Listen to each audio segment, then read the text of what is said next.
मैं अपने मालिक के सामने खड़ा हुआ उनसे छुट्टी की मांग कर रहा था। मैंने उनसे बोला, साहब जी, बस मुझे 1 हफ्ते की छुट्टी चाहिए। 1 हफ्ते की ही तो बात है।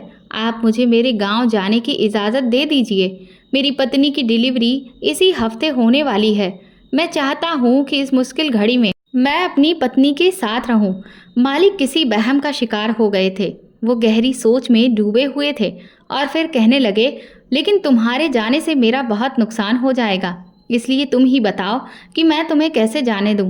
मैं उनकी ये बात सुनकर बहुत परेशान हुआ और बोला, मालिक, आखिर कैसा नुकसान? मैं तो बस एक अदना सा ड्राइवर हूँ। मालिक ने अपने आजू बाजू में नज़रें दौड़ाईं तो कहने लगे, मेरे पास एक बहुत बड़ा राज है। अगर तुम्हें वो मालूम हो जाएगा तो तुम्हें यकीन हो जाएगा कि तुम कितने खास हो। मैं बोला, मुझे भी बताइए, आखिर ऐसी क्या बात है? मालिक कहने लगे, तुम अपने बच्चे की डिलीवरी से फ्री हो जाओ। जब तुम वापस आओगे तो मैं तुम्हें बहुत ज़रूरी बातें बताऊंगा। आज से पहले मालिक ने कभी भी मेरे साथ इस तरह से कोई बात नहीं की थी। मुझे तो अब मालिक की बातें जानने की चाहत बढ़ गई थी। मैं बोला, मालिक, इस तरह तो मुझे बिल्कुल चैन ही नहीं आएगा। मैं अपने गांव चला जाऊंगा, लेकिन वहां पर मैं आपकी बातें सोच सोच कर उलझन में पड़ा रहूंगा। अगर आप मुझे जाने से पहले ही सारी बात बता देते तो बहुत अच्छा होता। मालिक बोले, मुकेश, मुझे खुद कुछ बातों की जांच पड़ताल करनी है, फिर सब कुछ तुम्हारे सामने ही ले आऊँगा। तुम बस ऐसा करो कि तुम बहुत जल्दी लौट आओ। मैंने मालिक से कहा, ठीक है, मैं जल्दी आने की कोशिश करूँगा, और अपने कमरे में आकर अपना थोड़ा सा सामान पैक करने लगा था। मगर अभी तक मेरे दिमाग में मालिक की बातें चल रही थीं और मैं उन्हीं बातों में उलझा पड़ा था। ना जाने वो मुझसे क्या कहना चाहते थे। मैंने अपने दिमाग के घोड़ों को बहुत दौड़ाया, मगर मेरे हाथ कोई भी बात नहीं लग पा रही थी, ना मुझे कोई रास्ता नजर आ रहा था। मैंने खुद को एक मामूली सा ड्राइवर पाया, और उसके अलावा मालिक की जिंदगी में मेरा भला कौन सा ऐसा रोल था? मैंने अपना सर झटक दिया और बोला कि मुझे इन बड़े लोगों की बातों पर ध्यान नहीं देना चाहिए। मुझे तो फिलहाल अपने होने वाले बच्चे और पत्नी के लिए सोचना चाहिए। मालिक ने मेरे हाथ पर मेरे पूरे महीने की सैलरी रख दी थी। मैं चाहता था कि मेरी बेटी हो, इसलिए मैं मार्केट से जाकर अपनी बेटी के लिए एक प्यारी सी लाल रंग की फ्रॉक और कुछ नई ड्रेसेस भी ले आया था। अब मैं जल्द से जल्द अपने गांव जाना चाहता था। मैं शाम की बस में बैठा और सुबह तक अपने गांव पहुंच चुका था। मेरी पत्नी मुझे देखकर खुशी के मारे खिल उठी थी। वो कहने लगी, ये दिन मेरे लिए बहुत कठिन है। मैं आपका बड़ी बेसब्री से इंतज़ार कर रही थी। उसकी बात सुनकर मैं मुस्कुरा दिया और बोला, अब मैं आ गया हूँ ना, सब ठीक हो जाएगा। मेरे माँ बाप भी बच्चे के आने की खुशी में बहुत खुश थे। मैंने जब बच्चे की शॉपिंग अपनी पत्नी को दिखाई तो उसकी आंखों में खुशी के आंसू आ गए थे। वो कहने लगी, हमारी बेटी अगर हुई तो वो बहुत खुशकिस्मत होगी, जिसे आप जैसा पिता मिलेगा। मैंने तो अपनी बेटी का नाम भी सोच रखा था। मैं उसका नाम पंखुड़ी रखूंगा। मुझे ये नाम बहुत अच्छा लगता था। खैर, मेरी छुट्टी का तीसरा दिन था, तब मेरी पत्नी की हालत खराब होने लगी। हम लोग उसे अस्पताल लेकर गए, जहां मेरी बच्ची की पैदाइश हो गई थी। ये दिन मेरी जिंदगी का सबसे खूबसूरत दिन था। मैं तो खुशी से फूली ही नहीं समा रहा था। सब लोग बहुत खुश थे। 2 दिन तक तो मैं अपनी बेटी में ऐसा खोया रहा कि मुझे आसपास का कुछ भी होश ही नहीं था। खैर, फिर मेरे दिमाग में मेरे मालिक की बातें घूमने लगी थीं। मैंने सोचा कि मैं जिस काम के लिए आया था वो तो पूरा हो गया है, क्यों ना मैं अब वापस चला जाऊं। हो सकता है मालिक ने मेरे साथ कोई बहुत ज़रूरी बात करनी हो। बस ये सोचकर मैंने वापसी का प्रोग्राम बना लिया था। मेरी पत्नी मेरे इस तरह जल्दी वापस जाने पर बहुत गुस्सा होने लगी थी, मगर फिर मैंने उसको समझाया कि तुम उदास मत हो, मैं एक बहुत ज़रूरी काम से जा रहा हूँ और फिर जल्द ही वापस आ जाऊँगा।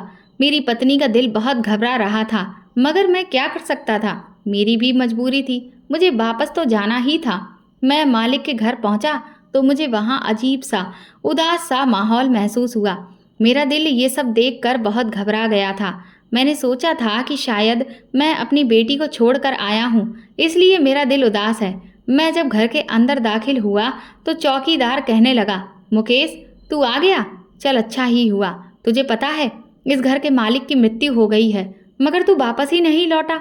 तू तो ना जाने किस दुनिया में खो गया था।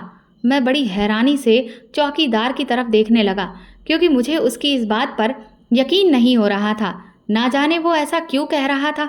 मैं उससे बोला, तू अपने होश में तो है ना, कैसी बहकी बहकी बातें कर रहा है। चौकीदार कहने लगा, अब तुम ये मत कहना कि तुम्हें इस बारे में कुछ पता ही नहीं चला है। मालिक की मौत पर हमारी आंखें आंसुओं से भर गई थीं। वो कितने अच्छे इंसान थे।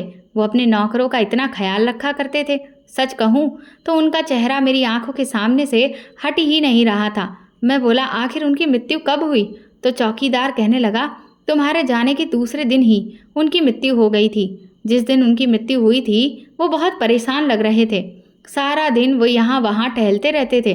फिर वो मेरे पास आए और कहने लगे कि मुकेश की कोई खबर है? मैंने ना में सिर हिला दिया। तो कहने लगे, अच्छा, मैं उसे फ़ोन करके पूछता हूँ कि वो कहाँ रह गया है, अभी तक लौट कर क्यों नहीं आया। मैं बोला, मालिक, उसे गए हुए अभी सिर्फ 2 दिन ही तो हुए हैं। तो मालिक ने अपनी जेब से मोबाइल निकाला और फिर वो तुम्हें फ़ोन करते रहे थे, मगर तुमने उनका फ़ोन ही नहीं उठाया, तो वह थोड़े और ज़्यादा परेशान हो गए थे। मैं उस चौकीदार की बातें सुनकर हैरान रह गया। आखिर अचानक ही मालिक की ज़िंदगी में मेरी इस तरह इतनी ज़रूरत कैसे बढ़ गई थी? वो मेरे वापस आने के लिए इतना ज़्यादा बेचैन क्यों हो गए थे? मैंने अपने दिमाग पर बहुत ज़ोर डाला तो मुझे याद आया कि सच में मेरे नंबर पर तो 2 बार मालिक की कॉल भी आई थी। मैंने सोचा कि शायद ये कोई पुरानी मिस कॉल हो, इसलिए मैंने उस पर कोई खास ध्यान ही नहीं दिया था। मैंने चौकीदार से कहा, तुम्हें पता है क्या मालिक मुझे क्या कहना चाहते थे? तो चौकीदार हंसकर बोला, तुम्हें तो पता है मुकेश, हम नौकर लोग कहाँ बड़े लोगों की बातों में दखल अंदाजी करते हैं। मालिक की मौत के बाद मुझे भी ये ख्याल आया था कि काश मैं उस दिन मालिक से ये बात पूछ ही लेता कि आखिर वो किस बात को लेकर इतना ज़्यादा परेशान थे। हम दोनों अभी गेट पर खड़े होकर बातें कर ही रहे थे कि तभी एक नौकरानी उधर ही आ गई और कहने लगी, मुकेश, तुम्हें मालकिन बुला रही हैं। मैंने सिर हिलाया और नौकरानी के पीछे चल दिया था। जब मैं वहां पहुंचा तो मैंने देखा कि मालकिन ने अच्छी तरह से अपने आप को छुपा कर रखा था। मुझे देखकर वो कहने लगी, मुकेश, तुम अपने मालिक की अर्थी पर भी नहीं आए। मैं बोला, मालकिन, मुझे उनकी मौत के लिए बहुत अफसोस है, लेकिन मुझे तो उनकी मौत की कोई खबर ही नहीं मिल पाई थी। अभी जब मैं अपने घर से लौट कर आया हूँ तब मुझे गेट पर चौकीदार ने बताया तो मेरा दिल तो धक्क से ही रह गया। मैं बहुत अफसोस में हो गया हूँ कि उस वक्त मैं यहाँ पर नहीं था। मालकिन कहने लगी, तुम्हारे यहाँ बच्चे की पैदाइश हो गई है? मैं बोला कि मालकिन, बेटी हुई है। वो कहने लगी, तुम्हें बहुत बहुत मुबारक हो। अगर तुम्हें 1 हफ्ते की और छुट्टी चाहिए हो तो मैं और देने के लिए तैयार हूँ। मैं अपनी मालकिन की बातें सुनकर हैरान हुआ था, क्योंकि उनके घर में मेरी ड्यूटी सिर्फ इतनी थी कि मैं मालिक को घर से ऑफिस और ऑफिस से घर छोड़ दिया करता था। अब जब मालिक ही नहीं रहे तो फिर इसका मतलब तो साफ ये था कि मेरी जॉब भी ख़त्म हो चुकी थी। मैं बोला, मालकिन, मेरा अब तो यहाँ कोई काम ही नहीं रहा। मैं वापस अपने गांव चला जाऊंगा और फिर मैं वहीं पर कोई ना कोई काम ढूंढ लूँगा। मालकिन तुरंत ही बोली कि तुम ये क्या कह रहे हो मुकेश? क्या तुम मालिक की मौत के बाद इस घर को छोड़कर चले जाओगे? क्या तुम्हारा काम बस उन तक ही था? मुकेश, बाकी किसी नौकर ने भी नौकरी छोड़ने की बात नहीं की, तो फिर तुम ऐसा क्यों कह रहे हो? मैं उनसे बोला, मालकिन, मेरा काम तो बस मालिक का ही था। अब जब मालिक ही नहीं रहे तो फिर मैं यहाँ पर रहकर क्या करूँगा? मालकिन कहने लगी, अब मुझे तुम्हारी ज़रूरत है, तुम ये काम छोड़कर मत जाओ। मुझे मालकिन पर तरस आ गया था, इसलिए मैंने इरादा किया कि जब तक मालकिन को मेरी ज़रूरत है मैं तब तक यहाँ रहूँगा। इसलिए मैंने हाँ में सिर हिला दिया और बाहर निकल गया था। हम सभी नौकरों को रहने के लिए छत भी दी गई थी। मैं अपने कमरे में आकर बैठ गया था। मेरा दिल हर चीज़ से उचट गया था। मौत एक बहुत ही खौफनाक सी चीज़ है। कोई इंसान हमारे सामने ही होता है, चल फिर रहा होता है, और फिर एक ऐसा भी वक्त आता है कि उस इंसान का कोई नाम और निशान तक नहीं रहता, बस उसकी सिर्फ यादें ही रह जाती हैं। मुझे मालिक की मौत का बहुत सदमा लगा था, क्योंकि वो एक बहुत ही अच्छे और नेक इंसान थे। मैं उनके साथ पिछले 8 साल से काम कर रहा था। मालिक ने हमें सैलरी देने के मामले में भी कभी भी कोई तंगी नहीं की थी। हमेशा नौकरों का वह बहुत ख्याल रखते थे। कभी गुस्से में भी हमसे कोई ऐसी वैसी बात नहीं करते थे। अगर मैं ये कहूँ कि मालिक ने मुझसे कभी कोई ख़ास बात नहीं की थी तो ये ज़्यादा अच्छा होगा। वो हर रोज़ मुझे बस इतना कहते थे, मुकेश, गाड़ी निकालो, मुकेश, मेरा इंतज़ार करना, मुकेश गाड़ी रोको, मुकेश गाड़ी स्टार्ट करो। बस हमारा इतना सा ही रिश्ता था। अब मुझे मालिक की सारी बातें याद आ रही थीं जो उन्होंने अपनी मृत्यु से कुछ दिन पहले मुझसे की थी। ना जाने वो मुझसे किस राज के बारे में बात कर रहे थे, ना जाने वो मुझसे कैसी बातें करने वाले थे। मैं अब उन सारी बातों में उलझता ही चला जा रहा था। अब इसके बारे में मैं किसी से कुछ पूछ भी तो नहीं सकता था और ना ही कोई जवाब मेरे हाथ में था। रात हुई तो नौकरानी मेरा खाना लेकर मेरे कमरे में आ गई थी। वो मुझे देखकर बोली, मुकेश, मालिक तुम्हें बहुत याद कर रहे थे। मैं उनकी बात सुनकर चौकन्ना हो गया था। मैं बोला, तुम्हें कैसे मालूम हुआ? तो वो बोली, मरने से एक दिन पहले वह मुझसे कह रहे थे कि मुकेश कब तक वापस आएगा। मैं बोली कि मुझे तो इसके बारे में नहीं पता। तो फिर वो कहने लगे कि तुम्हारे ख्याल में मुकेश कैसा आदमी है? मैं बोली कि वो बहुत अच्छा है। मैंने आज तक उसमें किसी तरह की कोई बुराई नहीं देखी है। वो अपने काम से काम रखता है, किसी से कोई गलत बात नहीं करता। मेरी बात सुनकर मालिक के चेहरे पर मुस्कुराहट फैल गई थी। फिर वो मेरे कमरे से बाहर जाने लगी। मैं बोला, तुम क्या कुछ और भी जानती हो कि वो मेरे बारे में क्यों पूछ रहे थे? नौकरानी ने ना में सिर हिला दिया और खाना रखकर चली गई थी। मैं खाना खाकर बिस्तर पर लेट गया था और जल्दी ही मैं गहरी नींद में डूब गया था। ना जाने रात का वो कौन सा समय था जब मालिक मेरे सपने में आए थे। वो कहने लगे, मुकेश, जल्दी से उठो, मेरे कमरे में जाओ, वहाँ एक चीज़ तुम्हारा इंतजार कर रही है। मैं हड़बड़ाकर उठ बैठा था। मेरा पूरा शरीर पसीने से बुरी तरह से भीग गया था। मैं अपना सिर पकड़कर बैठ गया। मालिक का यूं मेरे सपने में आना मुझे बहुत हैरान कर गया था। मैंने जल्दी से 2 गिलास पानी पिया और उठकर कमरे में टहलने लगा और सोचने लगा कि मेरे सपने में मालिक आए थे। उन्होंने मुझे अपने कमरे में जाने का इशारा किया था। शायद उनके कमरे में कुछ ऐसा है जिससे मेरी सारी परेशानी दूर हो जाती, मगर मैं मजबूर था। मालिक के कमरे में मैं नहीं जा सकता था क्योंकि वहाँ पर मालकिन थी और मालकिन मालिक के गम में अपने कमरे में बैठी थी और मैं बड़ी बेचैनी से अपने सपने के बारे में सोचता रहा। फिर मैंने सर झटक दिया और सोचा कि शायद आज मैंने दिन भर सब लोगों के मुंह से मालिक की बातें सुनी हैं और इसीलिए मैंने उनको सपने में देख लिया। इस सपने का हकीकत से कोई भी लेना देना नहीं है। यही सब सोचते सोचते ही पूरी रात बीत गई थी। सुबह का सवेरा फैल चुका था। मैंने जल्दी से अपनी पत्नी का नंबर मिलाया और उससे मैं बातें करने लगा था। वो मेरी आवाज़ सुनकर ही फूट फूट कर रोने लगी थी। वो बोली, आप मुझे छोड़कर क्यों चले गए? हमारी बेटी रात रात भर रोती है, मुझसे नहीं संभाली जाती। आप ही आकर अपनी बेटी को संभाल लो। मैं बोला, क्या हो गया है सविता तुम्हें? तुम इतनी कमज़ोर दिल की तो नहीं थी, तुम बहुत हिम्मत वाली हो। मुझे पूरी उम्मीद है ये कठिन वक्त भी जल्दी ही बीत जाएगा। फिर मैंने उसे अपने मालिक की मौत के बारे में बताया तो ये सुनकर वो बहुत उदास हो गई थी। वो कहने लगी, उनका अचानक से ऐसे देहांत कैसे हो गया? मैं बोला, मुझे इस बारे में तो कुछ भी खबर नहीं, मगर जब मैं छुट्टी लेकर घर वापस आने लगा था तब मालिक ने मुझे ये ज़रूर कहा था कि वो मेरे साथ कोई बहुत ही ज़रूरी बात करना चाहते हैं और मुझे अब इस बात का बहुत अफसोस है सविता। जिंदगी ने उन्हें इतनी सी मोहलत भी नहीं दी कि वो अपने दिल की बात मेरे साथ कर सकते थे। फिर मैंने उसे अपने सपने के बारे में बताया तो वह बुरी तरह से चौंक गई। वो कहने लगी, मुकेश, मुर्दे यूं ही किसी के सपने में नहीं जाया करते। यकीनन वो आपसे कुछ कहना चाहते होंगे। जब आप नींद से जागे तो आपको ये चाहिए था कि आप जल्दी से अपने मालिक के कमरे में जाते। मैं बोला, सविता, तुम ये कैसी बातें कर रही हो? वो आधी रात का वक्त था, तब मालकिन अपने कमरे में ही थी और वो अपने पति के गम में वहाँ बैठी रहती है। मैं जवान हूँ और एक नौकर भी हूँ। मैं मालकिन के कमरे में मुझे जाना अच्छा नहीं होता। सविता बोली, मुकेश, आप अपने सपने के बारे में अपनी मालकिन को बता दो, शायद वो आपकी इस सब में कोई मदद कर सके। मैं बोला, हाँ, अब ऐसा ही कुछ करना होगा। फिर मैं अपनी बेटी के बारे में पूछने लगा था। इतनी देर में नौकरानी मेरे पास आई और बोली, मेम साहब का हुक्म है कि गाड़ी निकालो। मैंने हाँ में सिर हिला दिया और जल्दी फ़ोन बंद करके मैं अपने कमरे से बाहर आ गया था। मैंने गाड़ी स्टार्ट की तो मालकिन आकर बैठ गई थी। वो कहने लगी, ऑफिस की तरफ मुझे ले चलो। मैं गाड़ी ऑफिस के रास्ते पर मोड़ ली तो मालकिन कहने लगी, मुकेश, तुम कितने पढ़े लिखे हो? ये एक ऐसा सवाल था जो आज तक मालिक ने भी मुझसे नहीं पूछा था। मैं बोला, मालकिन, मैं तो सिर्फ 10वीं पास हूँ।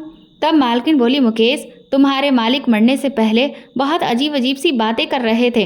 वो कह रहे थे कि अगर मुझे कुछ हो गया तो तुम मुकेश पर भरोसा कर लेना, क्योंकि वह एक बहुत ही अच्छा और शरीफ लड़का है। उसकी पढ़ाई लिखाई भले ही कम है, मगर ऑफिस के मामले में तुम उससे मदद ले लेना। तुम्हें परेशान होने की ज़रूरत नहीं पड़ेगी। मुकेश, सच कहूँ तो मुझसे ये बिजनेस वगैरह की बहुत ज़्यादा समझ नहीं है। तुम बताओ मैं ये सब कैसे संभालूं? मेरे तो कोई आगे पीछे भी नहीं है। अब तुम्हें ही अपने मालिक के बिजनेस पर अमल करना होगा और मेरी मदद करनी होगी। मैं बोला, मालकिन, मैं तो गांव का रहने वाला हूँ, मैं पढ़ा लिखा भी कम हूँ और बिजनेस वगैरह के बारे में भी मैं बिल्कुल ज़ीरो बटा हूँ। मैं आपकी मदद कैसे कर सकूँगा? मालकिन बोली, देखो मुकेश, ये तुम्हारे मालिक का बिजनेस है। तुम्हारा काम बस इतना होगा कि तुम अपने मालिक की कुर्सी पर जाकर बैठ जाया करोगे और हर काम पर नज़र रखोगे। बाकी का बिजनेस का मामला तो मैनेजर ही देख लेगा। मैं अभी तुम्हारे मालिक की अस्थियों को बहाया तक नहीं है और मैं कुछ दिनों के बाद ही कोई काम देखूंगी कि मुझे आगे क्या करना है। और फिर तुम सोच भी नहीं सकते, मालिक की कुर्सी पर बैठने से ही तुम्हारी तनख्वाह लाखों रुपए में हो जाएगी। मैं तो मालकिन की ये बात सुनकर दंग ही रह गया था। ऐसा लग रहा था जैसे मेरी लॉटरी लग गई हो। मेरी बेटी पंखुड़ी मेरे लिए तो बहुत खुशकिस्मत साबित हुई थी। अब मालकिन मुझसे इस तरह उम्मीद लगा रही थी, तो मैं उन्हें फिर मना भी नहीं कर पाया था। वो मेरे साथ ऑफिस गईं और उन्होंने सबको समझा दिया कि आज से मुकेश इस ऑफिस का बॉस है। तुम सब के लिए ये नोटिस है कि इसकी हर बात मानो। मालकिन की बात सुनकर सारे वर्कर मुझे अजीब नज़रों से देख रहे थे और फिर खड़े खड़े ही मेरी रातों रात हैसियत ही बदल गई थी। मैं बस एक मामूली से ड्राइवर से एक बहुत बड़ी कंपनी का मालिक बन गया था। मैंने माना कि मैं वहाँ सिर्फ उनकी देखभाल के लिए था, मगर फिर भी सारे वर्कर मेरे सामने झुकते चले जा रहे थे। अब मैं हर रोज़ ऑफिस जाने लगा था। मेरे लिए गए फैसले पर ही सारे वर्कर काम किया करते थे। सब मेरे आगे पीछे डरते थे। हर वर्कर का काम मेरे सामने लाया जाता था। किसी को छुट्टी चाहिए होती थी तो वो मुझसे आकर अपील करता था। जिंदगी बहुत हसीन थी। मैंने कभी सपने में भी नहीं सोचा था कि मेरे दिन एक बार इस तरह से बदल जाएंगे। मैंने जल्दी ही अपनी तरक्की के बारे में अपनी पत्नी को बताया तो वो खुशी से फूली ही नहीं समा रही थी। वो बहुत खुश थी और मुझसे ज़िद करने लगी थी कि अब तो आपकी तनख्वाह भी ज़्यादा हो गई है, तो फिर आप मुझे भी अपने पास शहर में ही बुला लो। मैंने बोला, हाँ हाँ, क्यों नहीं, मैं बहुत जल्दी ही तुम्हें भी अपने पास ही बुला लूँगा, मगर अभी मैं एक बहुत बड़ी परेशानी में हूँ। मेरी ये परेशानी खत्म हो जाएगी तो मैं तुम्हें यहाँ बुला लूँगा। मेरी पत्नी बोली, मुकेश, ऐसी भी क्या बात है, आपने तो मुझे फिक्र में ही डाल दिया है। मैं बोला, घबराने की ज़रूरत नहीं है, बस यूं ही ऑफिस का काम है, एक बार वो हल हो जाएगा तो फिर मैं तुम्हें बता दूंगा। मैंने सविता को तो झूठ बोल दिया था, मगर खुद को तसल्ली देने में मैं नाकाम रहा था। मेरी सबसे बड़ी समस्या मेरा सपना था। मुझे हर रात सपने में मालिक नज़र आते थे। वो मुझसे कहते थे कि मेरे कमरे में जाओ, मगर मैं वहाँ कैसे जा सकता था? भला ये तो बहुत गिरी हुई बात थी कि मैं अपनी विधवा मालकिन के कमरे में आधी रात को छापा मारने चला जाता।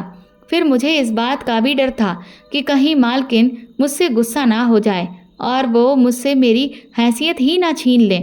इस तरह से तो मेरी लाखों की तनख्वाह भी खतरे में पड़ सकती थी। इसीलिए मैं हर रात अपने इस सपने को रोकता रहा। मुझे मालकिन का ऑफिस ज्वाइन किए हुए पूरा 1 महीना हो गया था और अब तो मेरी तनख्वाह भी मेरे हाथ आ गई थी। मैं खुशी से फूले नहीं समा रहा था। एक दिन मैं ऑफिस में बैठा हुआ था कि मालकिन का फ़ोन आ गया। वो कहने लगी, मुकेश, जल्दी से घर आ जाओ, मुझे तुम्हें एक चीज़ दिखानी है।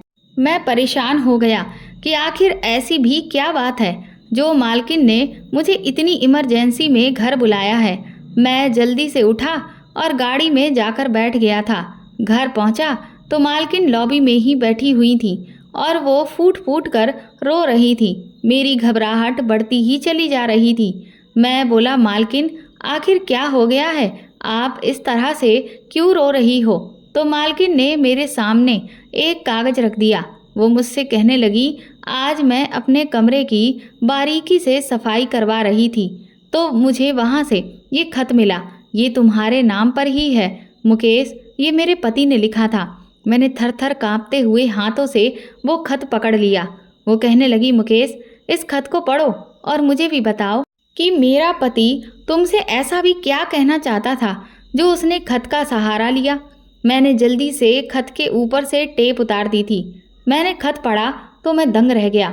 उसमें मालिक ने लिखा था कि मुकेश, मैं जानता हूँ कि तुम शादीशुदा आदमी हो और तुम्हारे यहाँ बहुत जल्दी बच्चा होने वाला है, मगर मैं फिर भी तुमसे फरियाद करना चाहता हूँ मुकेश, तुम एक बहुत अच्छे इंसान हो। मैंने तुम्हारे बारे में बहुत छानबीन करवाई तो तुम में किसी भी तरह की कोई बुराई नहीं निकली। तुम्हें पता नहीं है कि मुझे डॉक्टर ने बताया है कि मुझे एक बहुत ही खतरनाक बीमारी है और मैं बहुत जल्दी ही दुनिया से चला जाऊंगा। मेरी पत्नी मेरे पीछे इस दुनिया में बिल्कुल अकेली रह जाएगी और मेरी पत्नी का इस दुनिया में मेरे अलावा कोई भी नहीं है। ऐसे में मेरी तुमसे एक फरियाद है कि तुम मेरी पत्नी को अकेला मत छोड़ना। तुम उससे शादी कर लेना और तुम उसका सहारा बन जाना। मैं उसकी तरफ से किसी और आदमी पर भरोसा नहीं कर सकता क्योंकि वो बहुत मासूम है। लोगों के हाथों से वो बहुत जल्दी धोखे खा लेती है। मैं ये खत पढ़कर दंग ही रह गया था। मुझे समझ नहीं आ रहा था कि अब मुझे क्या करना चाहिए और क्या नहीं। मालकिन मेरी तरफ इंतज़ार भरी निगाहों से देख रही थी। वो बोली, मुकेश, क्या लिखा है खत में? मुझे बताओ, मैं बहुत बेचैन हूँ। अगर मैं मालकिन को अपने मुंह से ये सब कहता तो शायद वो मुझ पर विश्वास नहीं करती। इसलिए मैंने वो खत ही उनकी तरफ बढ़ा दिया था और फिर वहाँ से मैं चला गया था। बाहर आकर मैं सोचने लगा कि शायद मालिक मुझे यही कहना चाहते थे। शायद वो मेरे सपने में भी इसीलिए आया करते थे। अब बात तो ये थी ना कि क्या मुझे अपने मालिक की बात को मानना चाहिए या नहीं। मैं अपनी पत्नी को कैसे धोखा दे सकता था, लेकिन अगर मैं शादी कर लेता तो मेरी पत्नी और बेटी की ज़िंदगी बन जाती। मैंने सोचा कि मैं देखता हूँ मालकिन इस खत के बारे में क्या कहती हैं। मुझे उनके जवाब को सुनकर ही कोई फैसला करना चाहिए। रात हुई तो नौकरानी मेरे पास आई और बोली, मालकिन ने तुम्हें बुलाया है। मैं आंगन में आया तो देखा कि मालकिन वहीं पर बैठी हुई थी। वो कहने लगी, मुकेश, तुमने अपने मालिक के खत के बारे में क्या सोचा है? फिर मैं चुपचाप वहीं खड़ा हो गया। कुछ देर बाद मैं मालकिन से बोला कि मैं आपके बारे में ऐसा कुछ सोच भी नहीं सकता। तब मालकिन बोली, मुकेश, मैं भी अपनी ज़िंदगी में किसी दूसरे आदमी को शामिल नहीं कर सकती। मैंने अपने पति से बहुत सच्ची मोहब्बत की है, मगर अब मैं मजबूर हो चुकी हूँ। तुम बताओ कि मैं क्या करूँ? मैं चाहे मरती मर जाऊँ, लेकिन अपने पति की इच्छा को हर हाल में मैं पूरा करूँगी और इसीलिए मैं इस रिश्ते पर राजी हूँ। तुम मुझे बताओ कि तुम राजी हो कि नहीं। मैं हैरत से मालकिन की तरफ देखने लगा था। आज उन्होंने अपना चेहरा मुझसे नहीं छुपाया था। मालकिन सच में बहुत ही हसीन औरत थी। उम्र में भी वो लगभग मेरे जितनी ही होगी। मैं बोला, मालकिन, मैं आपको सोच कर बताऊँगा। इतना कहकर मैं अपने कमरे में वापस आ गया था। मालिक का खत मुझे मिल चुका था और आज सारा सच मेरे सामने था। वो मेरे सपने में नहीं आएंगे, मगर ये मेरी बिल्कुल बेख्याली वाली बात थी। रात को पिछले पहर फिर से मालिक मेरे सपने में आए और कहने लगे, जल्दी से मेरे कमरे में जाओ। मैं जल्दी से अपनी नींद से जाग गया। सोचा कि अब खत भी मुझे मिल गया है जो लिखा था, लेकिन अब कमरे में जाने का आखिर क्या तुक बनता है। मैं इसी सवाल का जवाब पाने के लिए फिर हिम्मत कर बैठा था। मैं अचानक उठा और मालिक के कमरे में बिना नॉक किए घुस गया था और फिर अंदर पहुंचते ही सामने का मंजर देखकर तो मेरे कदमों तले से ज़मीन ही निकल गई थी, क्योंकि वहाँ तो मालकिन की नज़र जैसे ही मुझ पर पड़ी तो वो भी थर-थर काँपने लगी थी। वो जल्दी से उठकर खड़ी हो गई और भागती हुई मेरे पास आई और मेरा हाथ थाम कर बोली, मुकेश, मैं तुमसे बहुत प्यार करती हूँ। इस राज को राज ही रहने दो। हम दोनों शादी कर लेंगे और सारी जायदाद मैं तुम्हारे नाम पर कर दूंगी। हम ऐश भरी जिंदगी गुजारेंगे। तुमने बस आज जो यहाँ देखा है समझो कभी देखा ही नहीं था। तुम सब नज़रअंदाज कर दो और इस सब से आंखें फेर लो। मैं बोला, मालकिन, ये सब क्या है? मुझे सब कुछ सच सच जानना है। मालकिन उस वक्त बहुत डरी हुई थी। वो बोली, मुकेश, मैं एक करोड़पति बाप की इकलौती औलाद थी और उन्होंने मेरी शादी अपने ऑफिस के एक कर्मी से कर दी। ये सारा रुपया पैसा तुम्हारे मालिक का नहीं बल्कि मेरा था। मुझे भी इस इंसान से मोहब्बत हो गई थी, इसलिए मैंने उससे शादी कर ली। मैं और तुम्हारे मालिक विजय एक दूसरे के साथ बहुत खुश थे। विजय हर तरह से एक अच्छे पति साबित हुए थे। मेरी ज़िंदगी बहुत अच्छी गुजर रही थी, मगर फिर विजय ने तुम्हें अपने ड्राइवर की नौकरी पर रख लिया और जब मैंने तुम्हें देखा तो मैं तुम्हें पसंद करने लगी थी। मगर मैं हर बार अपना सर झटक दिया करती थी और अपने ख्याल को रद्द कर देती थी। मैंने बहुत साल खुद पर काबू किया था, मगर अब मैं ज़्यादा तुमसे दूर नहीं रह सकती थी। इसलिए मैंने विजय को रास्ते से हटाने का फैसला कर लिया। मगर उसे ना जाने इस सब के बारे में कैसे पता चल गया था। वो तुमसे बात करना चाहता था और तुम्हें नौकरी से निकाल देना चाहता था। मैं तुम्हें खुद से दूर नहीं कर सकती थी, इसलिए मैंने तुम्हारे जाने के बाद विजय के खाने में एक ऐसी दवा मिलाना शुरू कर दी जिससे उसका शरीर बेजान होकर रह जाए। तुम जानते हो, पैसे से इस दुनिया में सब कुछ हो सकता है। मैंने कुछ लोगों को बहुत ज़्यादा पैसे देकर अपने साथ मिला लिया और विजय की मौत का नाटक रचाया था। उस वक्त विजय को मैंने दवाइयों के ज़रिए बेहोश रखा था। सबने उसकी लाश देखी, मगर मैं विजय को जलाने नहीं दिया था, क्योंकि ऐन मौके पर मुझे ये मालूम हुआ कि मेरी सारी जायदाद विजय के नाम पर है। उसने अपनी वसीयत में लिखा है कि उसके मरने की सूरत में ये सारी जायदाद सरकार को दे दी जाएगी। मैं ऐसा कभी नहीं होने देना चाहती थी। मुझे अपनी दौलत भी चाहिए थी। मैं मालकिन की बातें सुनकर बिल्कुल हैरान रह गया। सामने मालिक को देखकर मैं बहुत परेशान भी हो गया। मालकिन ने मालिक से कहा कि मेरी जायदाद वापस मेरे नाम पर कर दो और फिर मैं खुद ही वसीयत बदल दूंगी। मगर ये मानते ही नहीं। तुम बताओ कि तुम रात के इस वक्त यहाँ मेरे कमरे में क्या लेने आए हो? मैंने कहा, मालकिन, मैं जब से यहाँ वापस आया हूँ हर रात मालिक मेरे सपने में आते हैं और मुझसे कहते हैं कि मेरे कमरे में आ जाओ। आज इसीलिए मैं यहाँ पर आ गया हूँ। मालकिन बोली, तो तुम्हारा क्या फ़ैसला है? मैं बोला, मालिक को आप मुझे सौंप दें, फिर मैं आपसे शादी कर लूँगा। मैंने सोचा था कि मालिक ने मेरा बुरे वक्त में बहुत साथ दिया है, मैं उनको यूं ही तड़पता हुआ नहीं छोड़ सकता। मालकिन ने मालिक को मेरे हवाले कर दिया था। मैंने मालिक को अपने पास रखा और कुछ दिनों में अच्छा भला कर दिया था। वो सारी कार्रवाई से पहले ही बिल्कुल सेहतमंद हो गए थे। उन्होंने मेरा बहुत धन्यवाद किया कि मैंने उनकी जान बचा ली थी। मैं वापस अपने गांव जाने लगा तो मालिक ने मुझे इनाम के तौर पर 10 लाख रुपए भी दिए थे, जो मैंने लेने से मना कर दिए थे। मगर उन्होंने ज़बरदस्ती की तो फिर वो मुझे लेने ही पड़े। मालिक ने अपनी सारी जायदाद मालकिन के नाम कर दी और फिर उन्हें डाइवोर्स देकर वो उनकी ज़िंदगी से हमेशा के लिए बाहर चले गए थे। अब वो अकेली रहती है, एक ऐसी औरत जो गैर आदमी की खातिर अपने पति के साथ ये सब कुछ कर सकती है। ऐसा पति जिसे उसने खुद पसंद किया, उस औरत के साथ ऐसा ही होना चाहिए था। मैं आज भी परेशान होकर ये सारी बातें सोचता हूँ तो ना जाने मालिक की कौन सी अच्छाइयाँ थीं जो उनके काम आ गई थीं, जो मैंने उनकी मदद की थी। फिर मैं सोचता हूँ कि मारने वाले से बड़ा बचाने वाला होता है। तो दोस्तों, आपको ये कहानी कैसी लगी हमें कमेंट करके ज़रूर बताएं और प्लीज़ इस कहानी को ज़्यादा से ज़्यादा शेयर और लाइक करके मेरे चैनल को सपोर्ट करें।